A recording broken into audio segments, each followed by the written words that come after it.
topic 2ဖြေတဲ့အခါမှာအဓိကမေ့ထားလို့မရတဲ့ grammar တွေအကြောင်းကိုသိသန့်ရှင်းပြမယ့်ဗီဒီယိုလေးပဲဖြစ်ပါတယ်။안녕하세요 여러분အားလုံးပဲမင်္ဂလာပါ။ topic 2အခုမှစဖြေမဲ့သူတွေဆိုရင်တော့ grammar တွေကိုဒီတိုင်းရောက်တက်ရရလေ့လာတာတက်စားလို့ရှိရင်အမျိုးအစားအုပ်စုလေးတွေခွဲပြီးတော့မှလေ့လာတာပို့ပြီးတော့မှထိရောက်မှုရှိပါတယ်။စကားတစ်ခုပြောလိုက်တာနဲ့အကြောင်းရင်းနဲ့ဆက်ဆက်ပြီးသုံးရတဲ့ grammar တွေကဘာသာရပ်တိုင်းမှာရှိပါတယ်။ရေတွက်လို့မရနိုင်လောက်အခြေအနေပေါ်မူတည်ပြီးရှိရမို့လို့ဒီဗီဒီယိုထဲမှာတော့လိုအပ်တဲ့လောက်အခြေအနေနဲ့ grammar အုပ်စု9စုနဲ့ကိုခွဲလိုက်ပြီးစတင်လေ့လာကြည့်ပါမယ်။အုပ်စုတွေကတော့နံပါတ်1အကြောင်းပြချက်နဲ့ပတ်သက်တဲ့ grammar များနံပါတ်2စကားဆက် grammar များနံပါတ်3နှစ်ခုရဲ့တစ်ခုကိုရွေးချယ်ရတဲ့ grammar များနံပါတ်4အဆုံးဝတ်ကြ grammar များနံပါတ်5အချိန်ကာလကိုပြောတဲ့ grammar များနံပါတ်6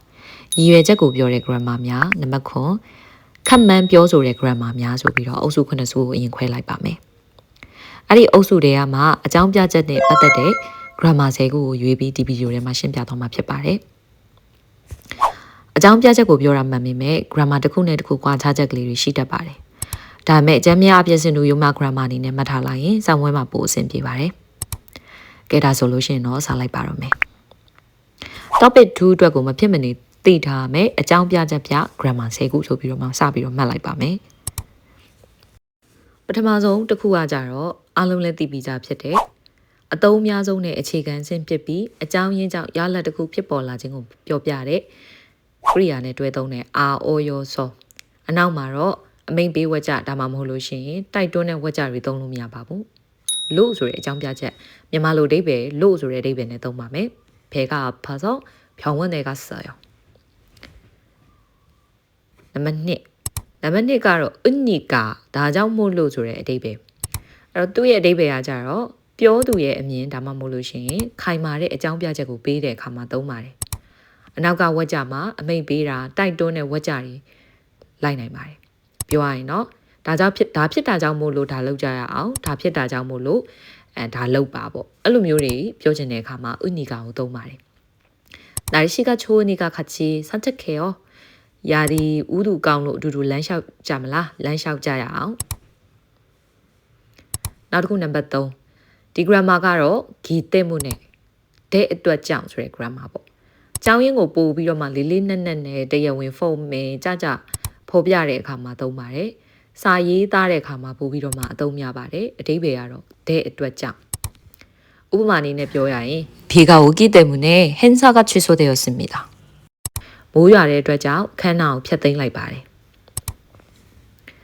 နောက်တစ်ခုကနံပါတ်4ကကြတော့အလုပ်တစ်ခုခုကို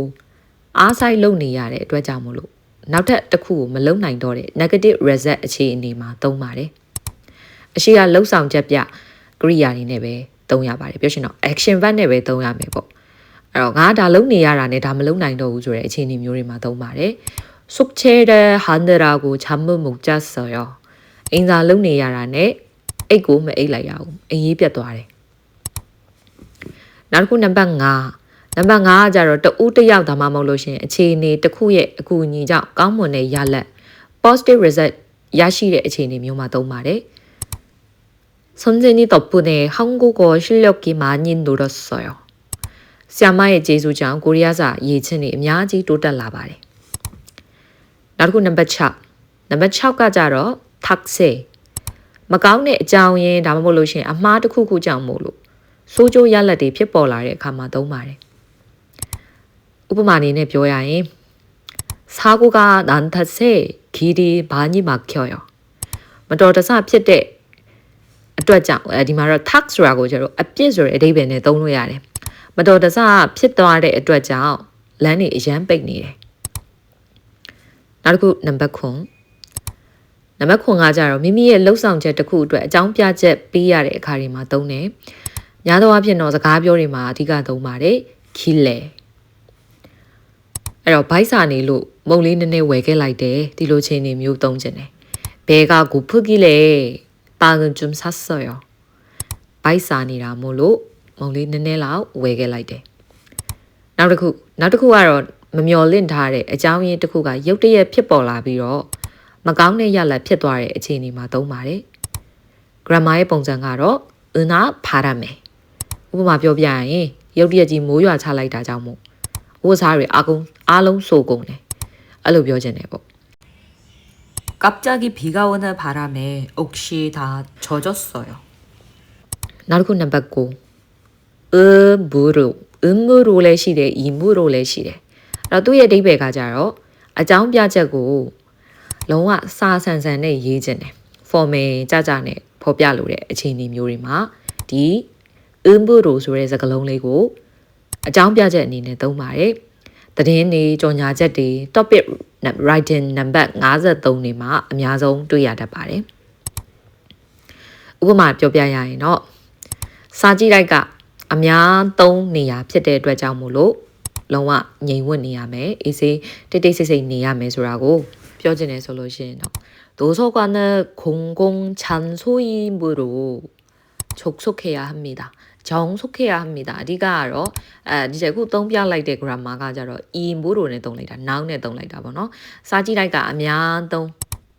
ပြည်သူသုံးအဲ့တော့အများသုံး 공공장소 အဲ့လိုခေါ်တာပေါ့အများဆိုင်ရာအများသုံးဆိုင်ရာ public area ကိုသုံးတာပေါ့အဲ့ဒါကြောင့်မို့လို့ 정속해야 합니다. အေးစေးနေရပါမယ်ငြိမ်ဝတ်စွာနေရပါမယ်ပေါ့နောက်ဆုံး number 10 နံပါတ်10ကကြတော့은하 관계로 ဆိုတဲ့အကြောင်းပြချက်တစ်ခုခုကြောင့်ဆောင်ရွက်ရတယ်ဒါမှမဟုတ်ရှင်လေအခြေအနေတစ်ခုဖြစ်ပေါ်လာတာကိုအဲ့လိုရင်ကြီးကြီးနဲ့ဖော်ပြလို့တဲ့အခါမှာသုံးပါတယ်များသောအားဖြင့်တော့အလုပ်ကိစ္စတွေမှာသုံးတာများပါတယ်အဲ့တော့ပထမဆုံးအနေနဲ့တော့ဖြစ်ကုန်ပြီဒီနောက်ဆုံးအနေနဲ့ဒီ sentence ကိုပြောပြရမယ်ဆိုရင်တော့လမ်းပြုတ်ပြင်နေတဲ့အကြောင်းကိစ္စကြောင့်ဖြတ်တန်းသွားလာခြင်းကိုကန့်သတ်ထားပါတယ်စသဖြင့်ဒီလိုမျိုးလေးတွေ public area မှာပြောချင်တယ်ဆိုရင် 공사 관계로 통행을 제한합니다. 공사 관계로လမ်းပြုတ်ပြင်နေတဲ့အကြောင်းကိစ္စကြောင့် 통행을 ဆိုဖြတ်တန်းသွားလာမှုကို 제한합니다 ကန့်သတ်ထားပါတယ်ကဲဒါဆိုလို့ရှိရင်တော့အကြောင်းပြချက်နဲ့ပတ်သက်တဲ့ grammar 10မျိုးကိုအဲ့လိုအသေးစိတ်ကလေးတစ်ခုချင်းစီရှင်းပြသွားတာဖြစ်ပါတယ်ဆိုတော့ကို့အနေနဲ့လည်းဒီပထမအဆုံးအနေနဲ့ grammar ကိုလေ့ကျင့်တော့မယ်ဆိုရင်အုပ်စု1အနေနဲ့အကြောင်းပြချက်ကိုလေ့ကျင့်လိုက်ပါအားလုံးပဲဒီနေ့ကတော့ဒီလောက်ပါပဲကျမရဲ့ page နဲ့ channel လေးကို like and subscribe လေးလုပ်ပေးဖို့တောင်းဆိုပါတယ်အဲ့တော့နောက်ဗီဒီယိုတွေမှာထပ်ပြီးတော့မှရှင်းပြပေးသွားပါမယ်အားလုံးပဲတတ်တာ